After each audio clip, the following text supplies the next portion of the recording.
Lighten up, take me on your magic river. Tell me all your dreams align. Sign me up and tell me about the people. Hello friends, आप सबको मेरा नमस्कार। मैं सुस्मिता आप सबको मेरे channel my special story में स्वागत करती हूँ। आज मैं आपके साथ शेयर करने वाली हूँ summer special mango ice cream recipe. मैंने पहले भी आपके साथ मैंगो आइसक्रीम की रेसिपी शेयर किया है, लेकिन आज मैं आपके साथ शेयर करने वाली हूँ mango ice cream with white chocolate. तो मैंगो आइसक्रीम के ऊपर व्हाइट चॉकलेट को कोट करके हम आइसक्रीम बनाएंगे। तो कैसे इसको बनाया जाता है, कैसे बनाने से बिल्कुल परफेक्ट मार्केट जैसा आप mango ice cream with white chocolate बना पाएंगे, मैं आज आपको बताऊंगी। आज हम बिना व्हिप क्रीम के ही आइसक्रीम बनाएंगे। तो बिना व्हिप क्रीम के भी आइसक्रीम बहुत अच्छे से बनता है, लेकिन व्हिप क्रीम क्या करता है कि आइसक्रीम को थोड़ा सा स्मूथ एंड सॉफ्ट बनाता है। लेकिन कोई बात नहीं, बिना व्हिप क्रीम के भी हम आइसक्रीम बना सकते हैं। तो कैसे आप बिना व्हिप क्रीम के आइसक्रीम बना सकते हैं, मैं आज आपके साथ वो रेसिपी शेयर करने वाली हूँ, इसलिए मेरे वीडियो को एंड तक जरूर देखिएगा। तो आज मैं आपके साथ दो तरह का मैंगो आइसक्रीम शेयर करूंगी। एक हम बार मैंगो आइसक्रीम बनाएंगे जिसके ऊपर हम व्हाइट चॉकलेट को कोट करके बनाएंगे, और दूसरा हम स्कूप्ड आइसक्रीम बनाएंगे जिससे हम जो स्कूप करके खाते हैं ना, वैसे ही नॉर्मल मैंगो आइसक्रीम बनाएंगे जो कि विदाउट चॉकलेट हम बनाएंगे। विदाउट चॉकलेट भी मैंगो आइसक्रीम कितना टेस्टी बनता है वो भी मैं आज आपको बताऊंगी, इसलिए मेरे वीडियो को एंड तक जरूर देखिएगा। तो चलिए फिर बनाते हैं सबका पसंदीदा मैंगो आइसक्रीम। मैंगो आइसक्रीम बनाने के लिए पहले हम मैंगो को रेडी कर लेंगे। तो पहले हम सारे मैंगो का पल्प निकाल देंगे।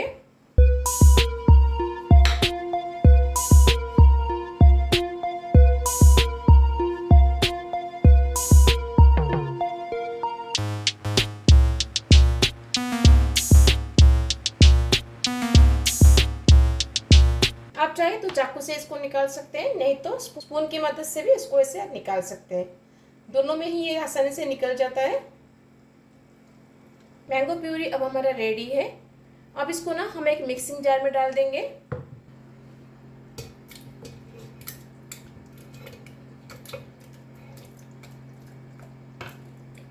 मैंगो पल्प के साथ हम इसमें डालेंगे हाफ कप ऑफ काजू।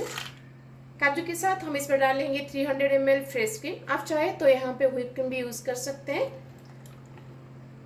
अब इसमें हम डालेंगे कंडेंस मिल्क। अगर आप कंडेंस मिल्क को स्किप करना चाहते हैं तो यहाँ पे पाउडर शुगर डाल दीजिएगा, लेकिन आइसक्रीम तभी अच्छा लगता है जब उसमें कंडेंस मिल्क ऐड होता है, इसलिए मैं इसमें कंडेंस मिल्क ऐड कर रही हूँ। जितना आम मैंने आज यूज़ किया है उसके लिए मैंने यहाँ पे 300 ml कंडेंस मिल्क लिया है। आपको जितना स्वीटनेस चाहिए उसके हिसाब से कंडेंस मिल्क को कम या ज़्यादा करिएगा। अब इन सब के साथ हम इसमें डालेंगे थोड़ा सा इलायची पाउडर। अब इन सब का हम एक फाइन पेस्ट बनाएंगे।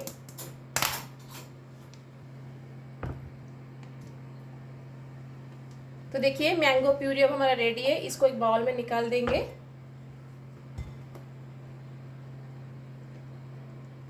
तो मैंगो प्यूरी अब हमारा रेडी है। चलिए अब इसको हम सेट करते हैं। कोई भी मोल्ड में आप आइसक्रीम को सेट कर सकते हैं।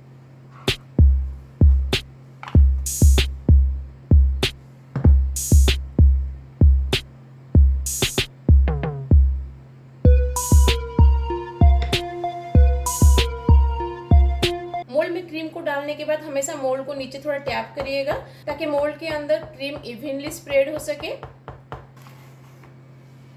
तो ऐसे ही हम सारे मोल्ड के अंदर क्रीम को भर लेंगे। अगर आपके पास मोल्ड नहीं है ना, तो आप इस तरह का कांच के ग्लास में या फिर स्टील के ग्लास में आइसक्रीम को सेट कर सकते हैं। तो आज मैं इसमें भी आपको करके दिखाती हूँ।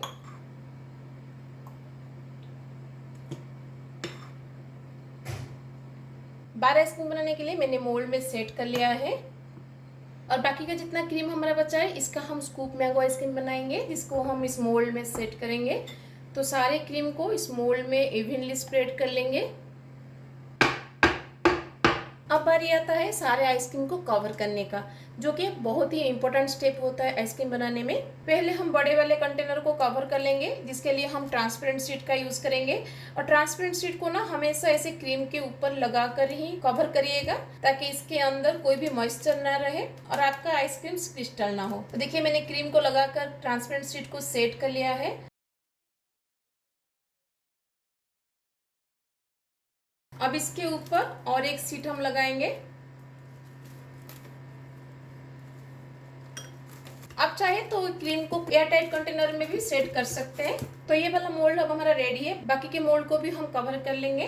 वैसे तो इन मोल्ड के लिए इस तरह का कवर आता है जिसके अंदर आप इसे डुबाकर इसको कवर करके फ्रीज कर सकते हैं, लेकिन मार्केट में जो बार मैंगो आइसक्रीम मिलता है ना, उसका लुक देने के लिए मैं आज ये वाला स्टिक यूज़ कर रही हूँ। हम आइसक्रीम के ऊपर ऐसे एल्युमिनियम फॉइल लगाएंगे, फिर उसके बाद हम इसके अंदर स्टिक को डिप करेंगे। तो इसके ऊपर इस तरह से एल्युमिनियम फॉइल को लगाइएगा। ऐसे ही सारे मोल्ड को हम कवर कर लेंगे।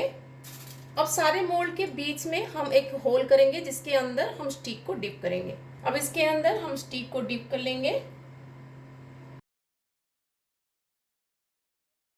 जितना स्टिक आप होल्ड करेंगे उतना स्टिक आप बाहर रखिएगा और बाकी का अंदर डिप कर लीजिएगा।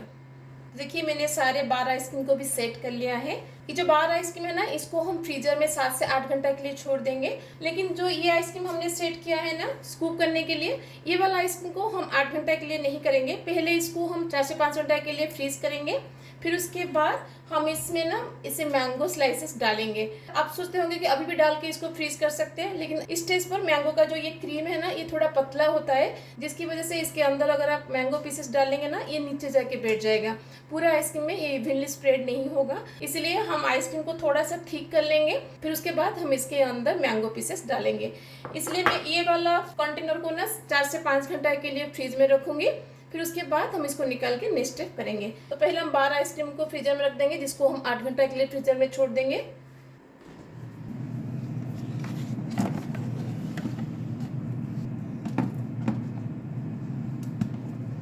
अब इस कंटेनर को फ्रीजर में 4 से 5 घंटा के लिए मैं छोड़ दूंगी, ताकि आइसक्रीम हमारा थोड़ा सा ठीक हो जाए। फिर उसके बाद ये निकाल के हम इसका नेक्स्ट स्टेप करेंगे। लेकिन बार आइसक्रीम को हम 8 घंटा के लिए छोड़ देंगे, इसको बीच में निकालना नहीं है।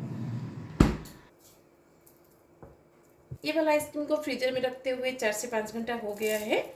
अब इसके अंदर हम मैंगो पीसेस को डालेंगे, इसलिए पहले इसका कवर हम निकाल देंगे।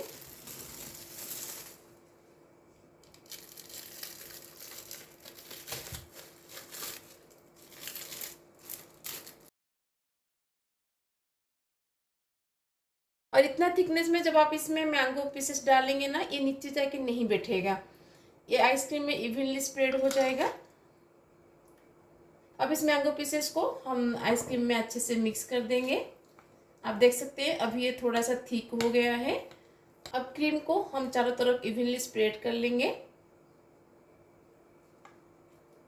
अब इसको फिर से हम वैसे ही कवर कर देंगे जैसे पहले किया था।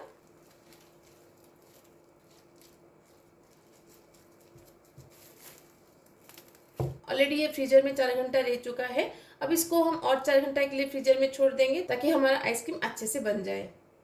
आइसक्रीम को फ्रीजर में रखते हुए 7 से 8 घंटा हो गया है। तो फ्रीजर से आइसक्रीम को निकालने से पहले हम चॉकलेट को रेडी कर लेंगे। तो मैंने यहाँ पे व्हाइट कंपाउंड चॉकलेट लिया है। आप कोई भी ब्रांड का व्हाइट चॉकलेट ले सकते हैं, लेकिन हमेशा अच्छी क्वालिटी का लीजिएगा, जिसकी वजह से आपका आइसक्रीम बहुत ही टेस्टी बनेगा। अब इस चॉकलेट का हम स्मॉल पीसेस कर लेंगे, ताकि इसको मेल्ट होने में आसानी हो।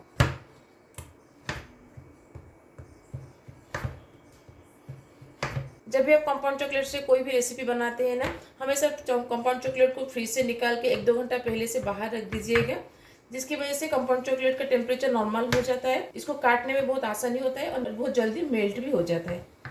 तो चॉकलेट अब हमारा रेडी है, चलिए इसको हम मेल्ट करते हैं।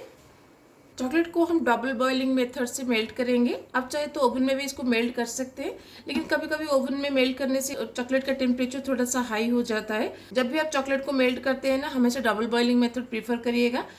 इसे एक बाउल में पानी पहले नीचे ले लीजिएगा और उसके ऊपर कोई भी बाउल रख लीजिएगा। पानी और ऊपर का बाउल टच नहीं होना चाहिए। अब इस बाउल में हम चॉकलेट को डाल देंगे। अब हम चॉकलेट को मेल्ट होने के लिए छोड़ देंगे। बीच बीच में चॉकलेट को ऊपर नीचे करते रहिएगा, नहीं तो नीचे से चॉकलेट मेल्ट हो जाएगा, लेकिन ऊपर से मेल्ट नहीं हो पाएगा। इसीलिए चॉकलेट को ऊपर नीचे करते रहिएगा बीच बीच में। आप देख सकते हैं चॉकलेट हमारा कम्प्लीटली मेल्ट हो गया है। अब गैस को हम बंद कर देंगे और बाउल को निकाल देंगे। स्टेज पर चॉकलेट थोड़ा सा गर्म रहता है, इसलिए इसके अंदर आइसक्रीम को इमीडिएटली डिप मत करिएगा, नहीं तो आइसक्रीम मेल्ट हो जाएगा।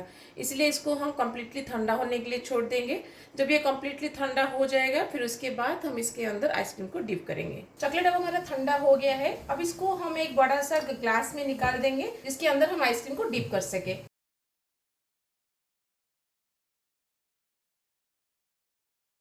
तो आइसक्रीम के ऊपर चॉकलेट को कोट करने के लिए चॉकलेट हमारा रेडी है। चलिए अब हम आइसक्रीम को निकालते हैं। अब आइसक्रीम को हम डिमोल्ड करेंगे। तो पहले इसके ऊपर से हम एल्युमिनियम फॉइल को निकाल देंगे और इसको इमीडिएटली मोल्ड से डिमोल्ड मत करिएगा। इसको थोड़ा सा पानी के अंदर डिप कर लीजिएगा। 10 से 12 सेकंड के लिए इसको पानी के अंदर डिप करिएगा, फिर उसके बाद इसको डिमोल्ड करिएगा। उससे क्या होता है कि आइसक्रीम इजीली एंड स्मूथली निकल जाता है। देखिए कितना आसानी से ये निकल गया। अब इसको हम चॉकलेट के अंदर डिप करेंगे।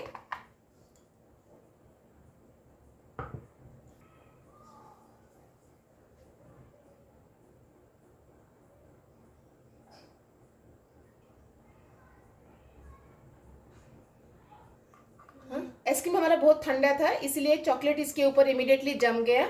इसको आप इमीडिएटली खा सकते हैं, लेकिन मुझे डिस्प्ले करना है इसलिए मैंने एक प्लेट में थोड़ा सा आइस लिया है।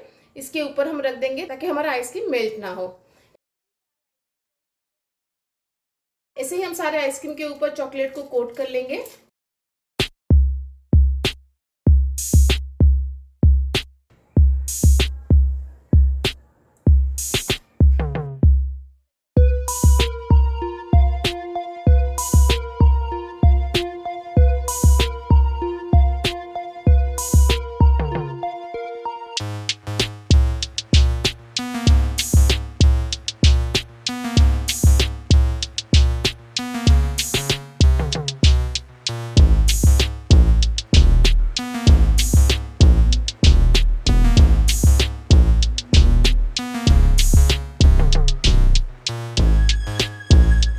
तो देखिए सारे 12 आइसक्रीम हमारा रेडी है। तो 12 आइसक्रीम तो हमारा हो गया। चलिए अब हम दूसरे आइसक्रीम को निकालते हैं। अब इसका कवर हम निकाल देंगे।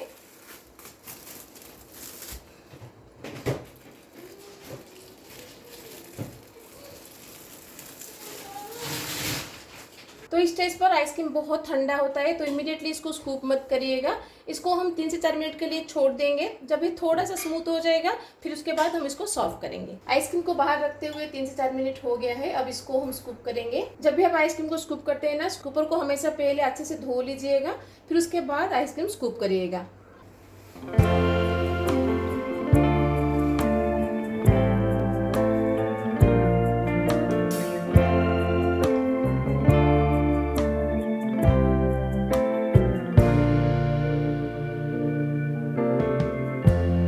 Lighten up, take me on your magic river. तो देखिए कितना अच्छे से हमारा मैंगो आइसक्रीम बना है। अब इसके ऊपर थोड़ा सा आप वो चॉकलेट क्रीम भी डाल सकते हैं। Sign me up and tell me about the people that you know who are trying to feel alive.